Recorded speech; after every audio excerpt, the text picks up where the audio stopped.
Ivy Lacsina pinagfokusan ni Coach Taka sa pagtitraining.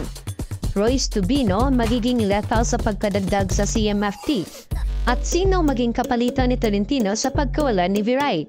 Isang magandang araw sa lahat. Bago natin yan simulan ay huwag mong kalimutan mag-like, share, subscribe at pakihit na rin notification bell para mag-i-update ka sa ating mga video.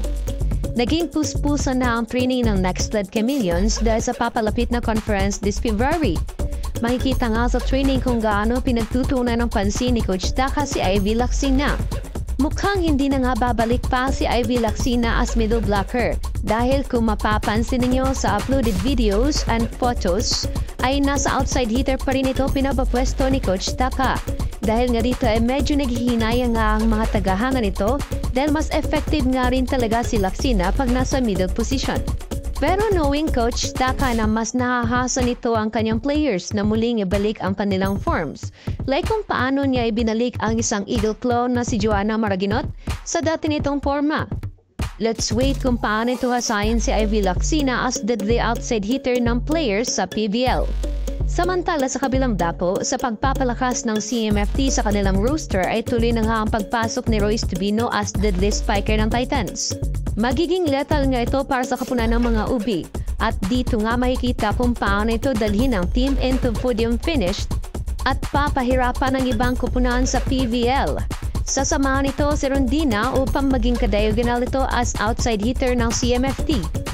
Kilala naman natin itong si Royce Tubino na deadly pa rin despite na siya na ang masasabi mong tita ng players ng Titans. Ay iba pa rin ang galawan nito lalo na pagdikdikan ng labanan. Patunay dito ang pagiging deadly spiker ito sa PLDT at tinulungan itong binigyan ng pag-asa ang high-speed hitters para makapag-podium. Ngunit kinapos nga ang kanilang kupunan. Subalit may isang pinoproblema pa sa ngayon ng CMFT kung sino ang magiging kapalitan ni Tolentino since wala naman si Viray sa kanilang koponan.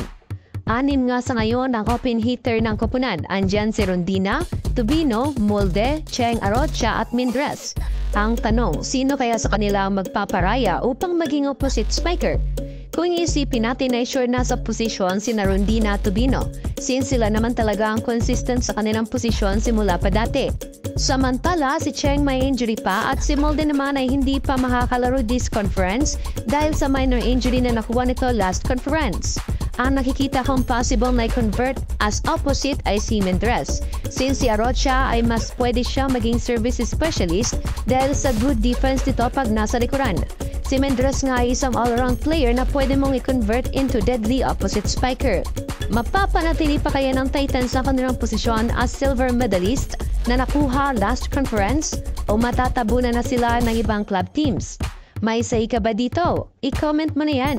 Huwag mong kalimutan mag-like, share, subscribe at mag-leave ng comment. Hit mo rin yung notification bell para maging updated ka sa ating mga video.